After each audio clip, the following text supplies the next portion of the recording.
ഇനിയിപ്പോൾ എന്താ പറയേണ്ടത്? ഇതിനപ്പുറം എന്താ പറയേണ്ടത്? അപ്പം ഈ ഒരു വിഷയത്തിൽ ഇവിടെ ഇപ്പോൾ ചാനലുകാരൊക്കെ ആരൊക്കെ വന്നിട്ടുണ്ട്. ഓല പണി എന്താ വെച്ചാൽ ഇതൊക്കെ കൂടി കുത്തിക്കൂർപ്പിച്ചിട്ടൊക്കെ കൂടി അങ്ങോട്ടും ഇങ്ങോട്ടും ആക്കലാണ്, ചൊറിച്ചിലുണ്ടാക്കുന്ന പണിയാണ്. അപ്പോൾ അവർ ചെയ്യും എന്ത്? പാണക്കാട് തങ്ങളെ കുറ്റം പറഞ്ഞു, മുസ്ലിം ലീഗിനെതിരാണ്, സഖാവാണ് എന്നൊക്കെ പറയും. ഇതേ സഖാവൊന്നുമല്ല. നമ്മൾ ഈ പറയുന്ന കാര്യം ആർക്കോ കൊള്ളും. അതൊരു പക്ഷേ മുസ്ലിം ലീഗിൻ്റെ നേതാവായിരിക്കും ഒക്കെ ആയിരിക്കാം. അത് നമ്മളത് ഉദ്ദേശമല്ല. ആരാണെങ്കിലും ഒലവുക്കാൻ ആരായിരുന്നാലും ശരി, നമ്മളെന്താണ് ഈ പറയുന്നത്? ആർക്ക് കൊണ്ടാലും കൊണ്ടില്ലെങ്കിലും വിഷയം ഏതാണ്? സമസ്തനെ പറയുമ്പോൾ സമസ്തക്കാരാകുമ്പോൾ സമസ്തയെ നിൽക്കണം. ഇതിലും കൂടെ നിന്നിട്ട് എല്ലാം കൂടി മാറാൻ നിൽക്കണ്ട. ഇതാണ് വൈ നന്നാവണം, വൈ വടക്കായാൽ ആർക്കും ഒരു പോരിശയില്ല. ഇതാണ് നമ്മൾ മനസ്സിലാക്കേണ്ടത്. ഇത് തന്നെയാണ് നമ്മളിവിടെ പറയുന്നത്. ഇത് പറഞ്ഞാൽ മനസ്സിലാകുന്നില്ല ചില ആൾക്കാർക്ക്. അത് മനസ്സിലാകുന്നില്ല. എന്താ അതിന് കാട്ടുക? വൈ നന്നാവണം. നമ്മൾ സമസ്തക്കാരാണ്. സമസ്തക്കാർക്കൊരു വഴി ഉണ്ടല്ലോ. ബഹുമാനപ്പെട്ട ശംസുൽ ഉലമ കണ്ണിയത്ത്, അതുപോലെ വരക്കൽ മുല്ലക്കോയ തങ്ങൾ, പാങ്ങൽ അഹമ്മദ് കുട്ടി മുസ്ലിയാർ എന്നൊക്കെ പറഞ്ഞ മഹാരഥന്മാർ, ലോകം കണ്ട പണ്ഡിതന്മാരിൽ ഉന്നതരായ ആൾക്കാരാണ് അവരൊക്കെ. അവർ വരച്ചു വെച്ചിട്ടുണ്ട് എന്താണെന്ന്. അത് അഹ്ലു സുന്നത്ത് വൽ ജമാഅത്തിന്റെ പാത. അത് ഞാൻ നേരത്തെ പറഞ്ഞതുപോലെ ഒന്നാമത്തെ ലക്ഷ്യം ബിദഈ പ്രസ്ഥാനക്കാരെ കടന്നു വരാൻ അനുവദിക്കാതിരിക്കുക, പ്രതിരോധിക്കുക എന്നുള്ളതാണ്. അതാണല്ലോ അതവർ ചെയ്തു. അത് ചെയ്തു എന്ന് പറഞ്ഞാൽ ഞാൻ ചോദിക്കട്ടെ, ഒരു മുസ്ലിം ലീഗിൻ്റെ ഒരാൾ കമ്മ്യൂണിസ്റ്റ് പാർട്ടിൻ്റെ മറ്റേ സമ്മേളനം നടക്കുന്ന സമയത്ത് അവിടെ പോയി പ്രസംഗിച്ചാൽ എന്താ ചെയ്യുക? ഞങ്ങൾ പറയും പുറത്താക്കും അല്ലേ? പുറത്താക്കൂലേ? കോൺഗ്രസ്സുകാരൻ വന്നാൽ പുറത്താക്കൂലേ? അങ്ങനെ അങ്ങോട്ടും ഇങ്ങോട്ടുമൊക്കെ പോയാൽ പുറത്താക്കും. അതെന്താ? ആദർശ വിരുദ്ധമായ രണ്ട് സംഘടനകളായതുകൊണ്ട് അതിൽ പങ്കെടുക്കാൻ പാടില്ല. അവരുടെ ആശയങ്ങളെ പ്രോത്സാഹിപ്പിക്കുന്ന ഒരു പ്രവൃത്തിയുമായിട്ട് ബന്ധപ്പെടാൻ പാടില്ല. അപ്പോൾ സമസ്തയുടെ നിശ്ചയം തന്നെയാണ്. ബിദഈ പ്രസ്ഥാനങ്ങളെ എതിർക്കാൻ വേണ്ടിയിട്ടാണ് സമസ്ത ഉണ്ടാക്കിയതെങ്കിൽ അതിൻ്റെ എതിരാളികളെ പ്രോത്സാഹിപ്പിക്കുകയോ അവരെ പരിപാടികളിൽ പങ്കെടുത്ത് അവർക്ക് പ്രചോദനം നൽകുകയോ ചെയ്യുന്ന ഒരു പരിപാടിയിൽ പങ്കാളിയാകാൻ പാടില്ല. അത് പേച്ച വയ്യ. സമസ്തക്കാരനെ സംബന്ധിച്ചിടത്തോളം പേച്ച വയ്യ. ഇന്നഹു ലൈസ മിൻ അഹ്ലിക് എന്ന് പറയാൻ പറ്റിയ വയ്യാണ്. ഈ സമസ്തക്കാരനല്ലടോ, ഈ സമസ്തക്കാരനല്ല എന്ന് പറയേണ്ടതാ. അത് നമ്മൾ പറയാതെ പോയാൽ, ഇവിടെ കുഴപ്പമുണ്ടാകേണ്ട പറയാതെ പോയാൽ അത് നമ്മളൊരു മോശമാണല്ലേ, നമ്മളൊരു മോശത്തരായി കാണില്ല. ഇതാ ഇവിടെ നടക്കുന്ന സംഗതി. നമ്മളൊക്കെ നിർത്തുകയല്ലേ? പറയാൻ തുടങ്ങിയ ഞങ്ങളെ പറയാൻ തുടങ്ങിയ ഇൻഷാ അല്ലാഹ് പരസ്യമായിട്ട് പറയാം. അതൊക്കെ തിരിയണ്ടല്ലോ ആൾക്കാർക്ക്. ഇങ്ങനെ തിരിഞ്ഞണല്ലോ. നമ്മൾ ഇതേ വിഷയമുള്ളൂ. വേറെ ഇവിടെ ഒരു പാർട്ടിയോ അല്ലെ ഒരു തങ്ങന്മാരോ ആയിട്ടൊന്നും നമുക്കൊരു വിരോധമില്ല. നമ്മൾ ഈ വഴിക്ക് വരണം. ഇത് ഖുർആൻ നമ്മൾ പഠിപ്പിച്ചതാ. വഴി ഇല്ലാത്തവരൊക്കെ തെറിപ്പിക്കാൻ വേണ്ടിയിട്ട്, വഴിയിൽ വരാത്തവരെ. പിന്നെന്താ നമ്മൾ ഇഹ്ദിന സിറാത്തൽ മുസ്തഖീം ദ്വാരക്കുന്നതിൻ്റെ അർത്ഥം? ആ ചൊവ്വായ വഴിയിൽ ഞങ്ങളിനി ചേർക്കണമെന്നല്ലേ പറയുന്നത്. അതിൽ അത് ചെയ്യാൻ കഴിയാത്തവരെന്താണ് നിൽക്കുന്നത്? ഇതും കിട്ടണം, അതും കിട്ടണം, എല്ലാം കിട്ടണമെന്നാ? ഇതും അതൊക്കെ വേണമെന്നാ? നടക്കൂല. അത് നടക്കൂല. ഒന്നേ പറ്റുള്ളൂ. രണ്ട് ഇജ്തിമാഉൻ നഖീലൈൻ മുഹാലാണെന്നാ. രണ്ട് വൈരുദ്ധ്യങ്ങൾ രാവും പകലും ഒരുമിച്ചുണ്ടാവില്ല. അതാണ് നിയമം, പൊതു നിയമം. എന്നതുപോലെ രണ്ട് വൈരുദ്ധ്യങ്ങൾ, പടച്ചോനുണ്ടെന്നും പടച്ചോനില്ലെന്നും പറയുന്ന രണ്ട് കൂട്ടർ ഒന്നാവില്ല. രണ്ട് പാർട്ടി ഉണ്ടാവും. എന്നതുപോലെ വഹാബികളെ എതിർക്കാൻ വേണ്ടിയിട്ടും മൗദൂദികളെ എതിർക്കാൻ വേണ്ടിയിട്ടുമാണ് സമസ്ത ഉണ്ടാക്കിയതെങ്കിൽ അവരെ പ്രോത്സാഹിപ്പിക്കുന്ന ഒരു പരിപാടിയിലും അവരുടെ ആദർശപരമായ കാര്യങ്ങളിലൊന്നും പങ്കെടുക്കാൻ പാടില്ല. കല്യാണപ്പുറയിൽ ഇട കൂട്ടുന്നതിന് തരക്കടൊന്നുമില്ല. ഇപ്പോൾ ഒരാൾ കല്യാണം രണ്ടു കൂട്ടരും വിളിച്ചാൽ പോകണതിന് തരക്കടൊന്നുമില്ല. ഒരു പപ്പത്തും ചോറൊക്കെ വയ്ക്കുക, അത് വേറെ കാര്യം. അതല്ലല്ലോ ആദർശ സമ്മേളനം ഒരു കൂട്ടർ നടത്തുമ്പോൾ ആദർശ സമ്മേളനത്തിൽ പോയി പ്രസംഗിക്കുക, തല കാണിക്കുക. ഇത് പാടില്ല. ഇതേ നമ്മൾ പറയുന്നുള്ളൂ. അതുപോലെ സമസ്തയുടെ സ്ഥാപനങ്ങൾ സമസ്തയുടെ തീരുമാനം എടുത്താൽ ആ തീരുമാനത്തോടു കൂടെ നിൽക്കണം. സമസ്തയുടെ തീരുമാനമാണ്. ഇപ്പോൾ CIC വിഷയത്തിൽ സമസ്ത എടുത്തൊരു തീരുമാനമുണ്ട്. അതിപ്പോൾ എല്ലാവർക്കും അറിയുന്നതാണ്. ഞാനവിടെ വിശദീകരിക്കേണ്ട ആവശ്യമല്ല. അതിന് വിരുദ്ധമായിക്കൊണ്ട് അതിന് നേതൃത്വം കൊടുക്കുന്നത് ഇതിന് വിരുദ്ധമാണ്. ഇന്നഹു ലൈസ മിൻ അഹ്ലിക, നമ്മളെ കൂട്ടത്തിൽപ്പെട്ടവനല്ല. നമ്മളെ കൂട്ടത്തിൽപ്പെട്ടവനായി നിൽക്കാൻ പാടില്ല. ഇനിയിപ്പോൾ എന്താ പറയേണ്ടത്? ഇതിനപ്പുറം എന്താ പറയേണ്ടത്? ബാക്കി വളവണ്ണ സ്ഥാനം ഇവിടെ അദ്ദേഹം പറയും ബാക്കിയുള്ളത്. അപ്പം ഈ ഒരു വിഷയത്തിൽ ഇവിടെ ഇപ്പോൾ ചാനലുകാരൊക്കെ ആരൊക്കെ വന്നിട്ടുണ്ട്. ഓല പണി എന്താ വെച്ചാൽ ഇതൊക്കെ കൂടി കുത്തിക്കൂർപ്പിച്ചിട്ടൊക്കെ കൂടി അങ്ങോട്ടും ഇങ്ങോട്ടും ആക്കലാണ്, ചൊറിച്ചിലുണ്ടാക്കുന്ന പണിയാണ്. അപ്പോൾ അവർ ചെയ്യും എന്ത്, പാണക്കാട് തങ്ങളെ കുറ്റം പറഞ്ഞു, മുസ്ലിം ലീഗിനെതിരാണ്, സഖാവാണ് എന്നൊക്കെ പറയും. ഇതേ സഖാവൊന്നുമല്ല. നമ്മൾ ഈ പറയുന്ന കാര്യം ആർക്കോ കൊള്ളും, അതൊരു പക്ഷേ മുസ്ലിം ലീഗിൻ്റെ നേതാവായിരിക്കും ഒക്കെ ആയിരിക്കാം. അത് നമ്മളത് ഉദ്ദേശമല്ല. ആരാണെങ്കിലും ഒലവുകാൻ ആരായിരുന്നാലും ശരി, നമ്മളെന്താണ് ഈ പറയുന്നത്, ആർക്ക് കൊണ്ടാലും കൊണ്ടില്ലെങ്കിലും വിഷയം ഏതാണ്, സമസ്തനെ പറയുമ്പോൾ സമസ്തക്കാരാകുമ്പോൾ സമസ്തയെ നിൽക്കണം. അതിലും കൂടെ നിന്നിട്ട് എല്ലാം കൂടി മാറാൻ നിൽക്കണ്ട. ഇതാണ് നമുക്കറിയാലോ, വഹാബികൾ എന്ന് പറയുന്ന കൂട്ടരാണ് ഇവിടെ തീവ്രവാദം കൊണ്ടുവന്നത്. പിന്നെ ജമാഅത്ത് ഇസ്ലാം അതിനേക്കാൾ വലിയ തീവ്രവാദം, മതരാഷ്ട്രം എന്ന് പറഞ്ഞു കൊണ്ടുവന്നു. ഇങ്ങനെ എല്ലാം ഇവിടെ വന്ന് നോക്കിയ ഇസ്ലാമിൻ്റെ പേരിൽ വരുന്ന ചില ആൾക്കാരൊക്കെ അവരൊക്കെ തകരാറുണ്ടാക്കിയത് കൊണ്ടാണ് ഇസ്ലാമിനെ ആൾക്കാർ തെറ്റിദ്ധരിച്ചു ഭരിക്കുന്നത്. മൊത്തത്തിൽ ഇസ്ലാമിന് ലോകത്തിൻ്റെ ഒരു കേന്ദ്ര ബിന്ദു അല്ല, അമ്പറിയുന്ന ഒരു കേന്ദ്ര ബിന്ദു ആയിക്കൊണ്ട് നിൽക്കുകയാണ് ലോകത്തിൻ്റെ എല്ലാ ഭാഗത്തും. അതിന് ഉത്തരവാദികൾ ഇത്തരം കൂട്ടരുകൾ തന്നെയാണ്. അതിൻ്റെ കൂട്ടത്തിൽ നമ്മൾ ഈ പരിശുദ്ധാത്മാക്കൾ, അതായത് ബഹുമാനപ്പെട്ട ശംസുൽ ഉലമാ നബ്ബറല്ലാഹു മർക്കദഹു മഹാനവറുകൾ പോലത്തെ ഒരു നേതൃത്വം കൊടുത്ത് നമ്മളൊക്കെ വളർത്തിയിട്ടുണ്ട്. ആ ചട്ടക്കൂടിൽ വളർന്ന SKSF ആണ് ഈ SKSF എന്ന് പറയുന്നത്. SYS അതുപോലെ തന്നെ സമസ്ത കേരള ജംഇയ്യത്തുൽ ഉലമ എന്നൊക്കെ പറയുന്നത് അതിൻ്റെ ആളുകളാണ്. ഉള്ളും പുറവും ശുദ്ധമായിക്കൊണ്ട് പ്രവർത്തിക്കുന്ന, കളങ്കമില്ലാതെ പ്രവർത്തിക്കുന്ന ആളുകളെ സമൂഹത്തെ വളർത്തിയെടുക്കാനാണ് അവർ ശ്രമിച്ചത്. അത് നമുക്ക് കാണാം.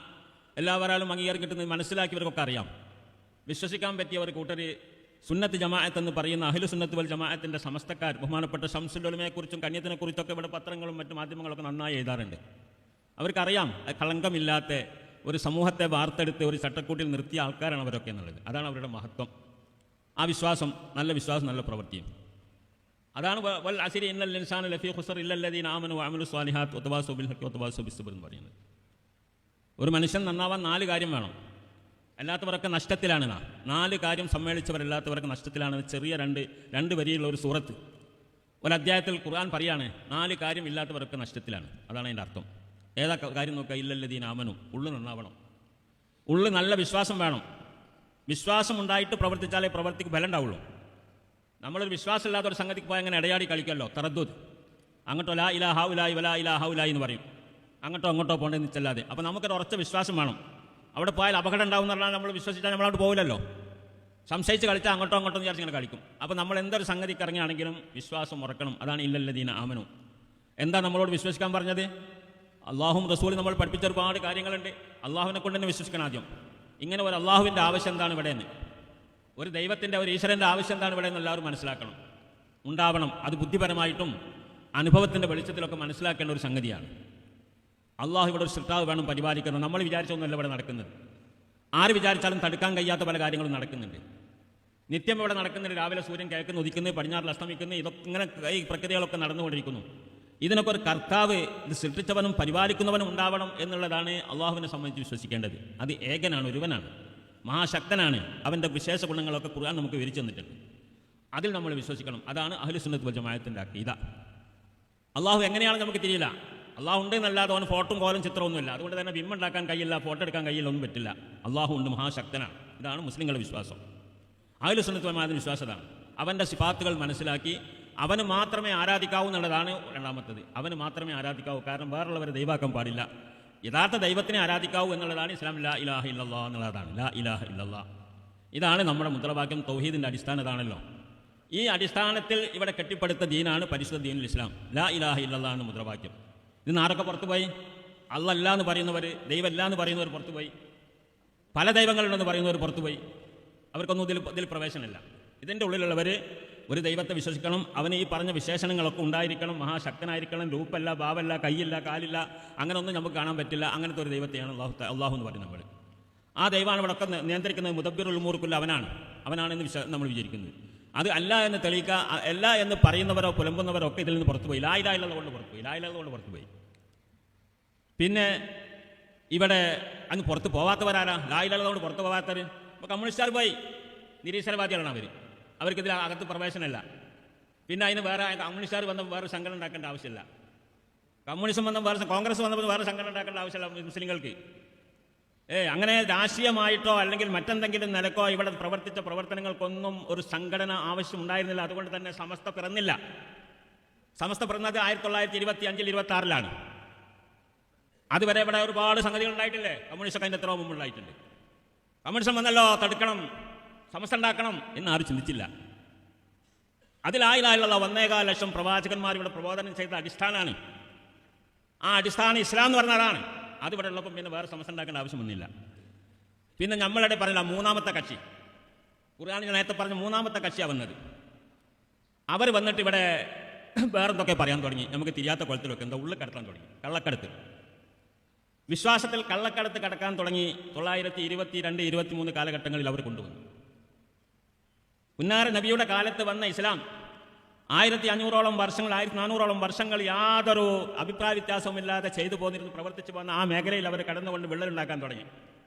അതെങ്ങനെ അള്ളാഹുവിൻ്റെ അമ്പിയാക്കൾ ഔലിയാക്കളൊക്കെ വല്ലാതെ ബഹുമാനിക്കാനൊന്നും പാടില്ല, സിയാറത്ത് ചെയ്യാൻ പാടില്ല, അവരെ വിളിച്ച് ഇടയാളന്മാരാക്കാൻ പാടില്ല, മൗലിദ് ഓതാൻ പാടില്ല, റാത്തീബ് ഓതാൻ പാടില്ല, മരിച്ചവർക്ക് വേണ്ടി പ്രാർത്ഥിക്കാൻ പാടില്ല എന്നൊക്കെ പറഞ്ഞ ഖുർആൻ ഓതാൻ പാടില്ല എന്നൊക്കെ പറഞ്ഞിട്ട് നമ്മളെ വിശ്വാസങ്ങളെ വികലമാക്കുന്ന ഒരു കൂട്ടർ കടന്നു വന്നു. മൂന്നാമത്തെ വിഭാഗം അത് കടന്നു വന്നുകൊണ്ട് ഇവിടെ സംഘർഷമുണ്ടാക്കി, നമ്മളിലൊക്കെ വിശ്വാസത്തിലൊക്കെ എന്തൊക്കെ കലർപ്പുണ്ടാക്കിയപ്പോഴാണ് ബഹുമാനപ്പെട്ട സമസ്ത കേരള ജമിയത്തിലും ഉണ്ടായത്. ഇതിൻ്റെ അടിസ്ഥാനമായി നമ്മൾ മനസ്സിലാക്കണം. അള്ളല്ല എന്ന് പറഞ്ഞ നിരീശ്വരവാദികളുണ്ട്, പടച്ചോൻ തന്നെ ബഹുദൈവ വിശ്വാസികളുണ്ട്. അതൊക്കെ നേരത്തെ ഉണ്ട്, അമ്പിയാക്കന്മാരുടെ കാലത്തെ ഉണ്ട്. അതിനൊക്കെ അമ്പിയാക്കന്മാർ അടച്ചു വെച്ച ലായിലായുള്ളതുണ്ട്, അതിന് ലായിലാൽ മതി. എന്നാൽ ലായിലായുള്ളതിൻ്റെ അകത്ത് അത് പുതച്ചുകൊണ്ട് വന്ന കൂട്ടരാണ് ഈ മുനാഫിക്കങ്ങൾ, മൂന്നാമത്തെ കക്ഷികൾ. അവർ പറഞ്ഞു, വിള്ളലുണ്ടാക്കാൻ തുടങ്ങി. അപ്പം സമസ്ത എന്ന് പറയുന്ന ഒരു സംഘടന ആവശ്യമായി വന്നു. ഇത് നമ്മൾ അടിസ്ഥാനപരമായി മനസ്സിലാക്കേണ്ട ഒരു കാര്യമാണ്. അതുകൊണ്ട് ഇപ്പോൾ ചില കൂട്ടിക്കെട്ടുണ്ട്, മതനിരാശം കൊരാശം എന്നൊക്കെ പറഞ്ഞിട്ട് ഇതിൻ്റെ കൂട്ടത്തിൽ ഇതിൻ്റെ എതിരിലായിട്ടുണ്ട്. അതൊക്കെ നേരത്തെ ഉണ്ട്, ലായിലായതോടുകൂടെ പുറത്തു പോയതാ. ഇപ്പം നമുക്ക് വന്നത് ഏതാ? സമസ്ത ഉണ്ടായത് ഈ മൂന്നാം കക്ഷിയാകുന്ന വഹാബികളും മൗദൂദികളൊക്കെ വന്നപ്പോഴാണ്. അവരെ എതിർക്കാൻ വേണ്ടിയിട്ടാണ്. അവർ നമ്മുടെ വിശ്വാസത്തിൽ കലർപ്പുണ്ടാക്കിക്കൊണ്ട് ശരിയായ വിശ്വാസികൾ വഴിപേപ്പിക്കുന്നു എന്ന് വന്നപ്പോഴാണ് സമസ്ത ഉണ്ടായത്. അതുകൊണ്ട് സമസ്തയുടെ ഒന്നാമത്തെ ലക്ഷ്യം അത് തന്നെയാണ്, അക്കീദ ഉറപ്പിക്കണം. ലാ ഇലാഹ ഇല്ലല്ലാഹ് എന്ന അക്കീദയ്ക്ക് നമ്മൾ മഹാന്മാർ കാണിച്ചിരുന്ന ഒരു സിറാത്ത് മുസ്തഖീമുണ്ട്, സിറാത്തൽ ലദീന അൻഅംത അലൈഹിം എന്നതാണ്. മഹാന്മാർ നടന്നു പോകുന്ന വഴി, അത് വലിയൊരു വഴിയാണല്ലോ. ആ നടന്നു പോയ വഴി എന്നുള്ളത് സാധാരണക്കാർക്ക് കിതാബ് നോക്കണ്ട. സാധാരണക്കാരനോട് പറഞ്ഞത് സിറാത്തൽ ലദീന അൻഅംത അലൈഹിം എന്നാണ്. നിങ്ങളുടെ നാട്ടിൽ ജീവിച്ച നല്ല മനുഷ്യന്മാരില്ലേ, ജനങ്ങൾ അംഗീകരിച്ച മനുഷ്യന്മാർ, ബഹുമാനപ്പെട്ട കണ്യത്തിൻ്റെ കാലത്ത് ജീവിച്ചവരാണ് നമ്മൾ, ശംസുലുൽമയുടെ കാലത്ത് ജീവിച്ചവരാണ് നമ്മളൊക്കെ തന്നെ. അതുപോലെ മഹാന്മാരായ സിഎം വലിയുള്ളാൻ്റെ കാലത്ത് ജീവിച്ചവരാണ് നമ്മൾ. അങ്ങനെ പലരുണ്ട് നമ്മളെ കൂട്ടത്തിന്, ഓരോ നാട്ടിലുണ്ട് നല്ല മനുഷ്യന്മാർ. വാങ്ങിക്കൊടുത്ത പള്ളി പോകാൻ നിൽക്കുക, കളവ് അറിയാത്തവർ, സത്യം പറയുന്നവർ, ഇങ്ങനെ ചെയ്യുന്ന ആൾക്കാർ. ആ വഴിയിൽ ഞങ്ങളിനി ചേർക്കണം എന്നാണ് നമ്മൾ. ആ വഴി നടന്നാൽ മതി, നിങ്ങൾ വേറൊന്നും നോക്കണ്ട. ആ അങ്ങനത്തെ ആൾക്കാരെ നോക്കിയിട്ട് പിന്തുണി നടന്നാൽ മതി എന്നാ. ഒമൻ യുശാഖിഖിർ റസൂല മിൻ ബഅദി മാ തബയ്യനൽ ഹുദാ വയത്തബി ഗൈറ സബീലിൽ മുഅ്മിനീൻ നുവല്ലിഹി മാ തവല്ല വനുസ്ലിഹി ജഹന്നം എന്നാണ്. മുഅ്മിനീങ്ങളുടെ ഒരു വഴിയുണ്ട്, ആ വഴിയിൽ കൂടെ പിൻപറ്റാനാണ് പറഞ്ഞത്. മുഅ്മിനീങ്ങളുടെ വഴി, ആ വഴിയിൽ കൂടെ പിൻപറ്റിക്കൊണ്ട് പോവുക. സാധാരണ നമുക്കൊരു വഴി മനസ്സിലായിട്ടുണ്ടല്ലോ, കുറേ കാലം നടന്നാണല്ലോ. അപ്പം എന്നതൊക്കെ ചെയ്യാൻ പാടില്ല, ചെയ്യാൻ പാടില്ല. തവസ്സുൽ ഇസ്തിഖാസ ചെയ്യാം, തറാവീഹ് 20 അതൊക്കെ നമ്മൾ ചെയ്തു പോകുന്ന കാണുന്നതാണ്. ഇന്നും 2 ഹറമുകളിലും തറാവീഹ് 20. അങ്ങനെ ഒരുപാട് വിഷയങ്ങളില്ലേ നമ്മൾ കണ്ടുകൊണ്ടിരിക്കുന്നത്. പിന്നെ അത് 8 വന്ന് പറഞ്ഞാൽ പിന്നെ നമ്മൾ സ്വീകരിക്കും. ജുമാ ഖുത്ബ മലയാളത്തിലല്ല, അറബിയിലാണ് എല്ലായിടത്തും ഓതിയത്. എല്ലാ നാട്ടിലും അങ്ങനെ, റസൂലിൻ്റെ കാലം മുതൽ ഓതിയത് അങ്ങനെയാണ്. ഇതൊക്കെ നമുക്ക് അറിയുന്നതാണ്. അപ്പം നമ്മളോട് പറഞ്ഞിരിക്കുന്നത് സബീലുൽ മുഅ്മിനീൻ പിന്തുടരണമെന്നാണ്. ആ സബീലുൽ മുഅ്മിനീൻ പിന്തുടർന്ന് വരുന്ന ജനങ്ങളെ വഴി തെറ്റിച്ചു. അപ്പം സമസ്ത ഉണ്ടായി. അപ്പോൾ സമസ്ത ഉണ്ടായത് അവരടിക്കാനാണ്, അവർ പൊന്താൻ പാടില്ല. അപ്പം നമ്മുടെ എല്ലാ ആയുധവും അവർക്ക് നേരെയാണ്. മറ്റതുണ്ട് വല്ലാതും ചെലവാക്കേണ്ടത്. നമ്മൾ ലാ ഇലാഹ ഇല്ലല്ലാഹ് കൂടുതൽ കടന്നു വന്ന ആൾക്കാർക്ക് പിന്നെ വേറെ ചിന്തിക്കേണ്ട ആവശ്യമില്ല. അത് നമ്മൾ ഖുൽ ഹുവല്ലാഹു അഹദ് നമ്മളെപ്പോഴും ഓതിക്കൊണ്ടിരിക്കുന്നില്ലേ? ഖുൽ ഹുവല്ലാഹു എന്ന് പറയുന്നത് സംഘടന സമസ്ത വേണോ? അപ്പം അതുകൊണ്ട് നമ്മളിവിടെ ചെയ്യുന്ന പ്രവൃത്തി, നമ്മൾ ഏറ്റെടുക്കുന്ന ഉത്തരവാദിത്വം ബിദഈ പ്രസ്ഥാനങ്ങളെ തടുക്കലാണ്. അതാണ് നമ്മുടെ ഒന്നാമത്തെ ലക്ഷ്യം. സമസ്ത കൊണ്ടുള്ള ലക്ഷ്യം അതാണ്. മറ്റേത് ഇസ്ലാം കൊണ്ടുള്ള ലക്ഷ്യമാണ്. സമസ്തൻ്റെ ഉള്ളിലാണ് ഇസ്ലാം ഉണ്ടാക്കിയത്. അതുകൊണ്ട് ഇസ്ലാം ഉണ്ടാക്കിയതിൻ്റെ ലക്ഷ്യം നേരത്തെ വിശാലമാണ്. സമസ്ത ഉണ്ടാക്കിയ ലക്ഷ്യമാണ്. അവരങ്ങോട്ട് കടന്നുകൂടാൻ സമ്മതിക്കരുത്. എന്നാൽ ഇന്ന് അവർക്ക് പരവതാനി വിരിച്ചുകൊണ്ട് അവരെ സ്വീകരിച്ച് ലാളിച്ച് വരുന്ന ഒരു വിഭാഗമുണ്ട്. അത് നമ്മുടെ കൂട്ടത്തിലുണ്ടെന്നുള്ളതാണ്. അതാണ് നമുക്ക് ഏറ്റവും വലിയ ഇന്നത്തെ വലിയ അപകടതാണ്. അള്ളാഹു തആല തടുക്കും. അള്ളാഹുവിൻ്റെ ദീനളവൻ കവൈനാലഹുൽ ഹാഫിദ് എന്ന് പറഞ്ഞിട്ടുണ്ട്. അതേ നമുക്ക് രക്ഷ ഉണ്ടാവും.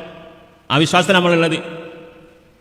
അതുകൊണ്ട് നമ്മൾ SKSF ആയാലും സമസ്തൻ്റെ ഏത് ഘടകങ്ങളായാലും SMF ആയാലും SYS ആയാലും ഒക്കെ പ്രവർത്തിക്കേണ്ടത് സുന്നത്ത് ജമാഅത്ത് സ്ഥാപിക്കാനും അതിനെതിരെ വരുന്ന ദുശക്തികളെ ചെറുക്കലുമാണ് നമ്മുടെ ധർമ്മം, നമ്മുടെ ഉത്തരവാദിത്തം. അതാണ് നമുക്കറിയാറിത്. പക്ഷെ എന്നിങ്ങനെ കലക്കുന്നുണ്ട് ചിലരൊക്കെ. വേറെ ചിലതാ വേണ്ടത്. ഇവിടെ ആർക്കും പ്രത്യേക വിവേചനമൊന്നുമില്ല. ഇസ്ലാമിൻ്റെ കാര്യത്തിൽ എന്താ വിവേചനം? ഇപ്പം സയ്യിദന്മാരെ ബഹുമാനിക്കണം എന്ന് പറഞ്ഞിട്ടുണ്ട്. അല ആലി സയ്യിദന മുഹമ്മദ് എന്ന് പറയണം. നമ്മൾ അത്തഹിയാത്തിലൊക്കെ നിർബന്ധമായി പറയണം. അള്ളാഹുവിനെ സലാത്ത് ചെല്ലണം, സലാം ചെയ്യണം. ആർക്ക്? നബി സല്ലല്ലാഹു അലൈഹി വസല്ലം തങ്ങൾക്കും അല ആലിഹി നബിൻ്റെ കുടുംബത്തിനും നമ്മൾ പ്രാർത്ഥിക്കുന്നുണ്ട്. നബിൻ്റെ കുടുംബം മഹത്വമുള്ളതാണ്, ഒരു സംശയമില്ല. അത് വിശ്വസിക്കണം. അത് വിശ്വസിക്കുന്നവർ നമ്മുടെ പ്രവൃത്തിയിൽ സലാത്തിലൊക്കെ ഉൾപ്പെടുത്തിക്കൊണ്ട് ചെയ്യണമെന്ന് പഠിപ്പിക്കുന്നവരാണ്. ബഷീർ തങ്ങൾ നമ്മൾ അധ്യക്ഷനാക്കി, ജില്ലാ അധ്യക്ഷനാക്കി. എന്താ തങ്ങളായതുകൊണ്ടാണ്. പിന്നെ ഞാൻ ഉണ്ടാകുമ്പോൾ വരാൻ പാടില്ല, കാരണം വയസ്സുകൊണ്ട് ഞാനാ വലുത്. ഒളവണ്ണ ഉണ്ട്. അപ്പം നമ്മൾ തങ്ങളാണ് തന്നെയാണ് ബഹുമാനിച്ചിരിക്കുന്നത്. തങ്ങന്മാരെ നമ്മൾ ബഹുമാനിക്കും, അതിലൊരു ആർക്കൊരു അഭിപ്രായങ്ങളുമില്ല. ബഹുമാനിക്കണം, അവൻ ഈമാൻ അതുകൊണ്ടേ പൂർത്തിയാവുള്ളൂ. പക്ഷേ അവർക്കും വൈ നന്നാവണം, അവർക്കും വൈ നന്നാവണം. ഇപ്പം ജമാഅത്തെ ഇസ്ലാമി ഉണ്ടാക്കിയതാരാ? അബുല്ല മൗദൂദി സയ്യിദനാണ്. അവർ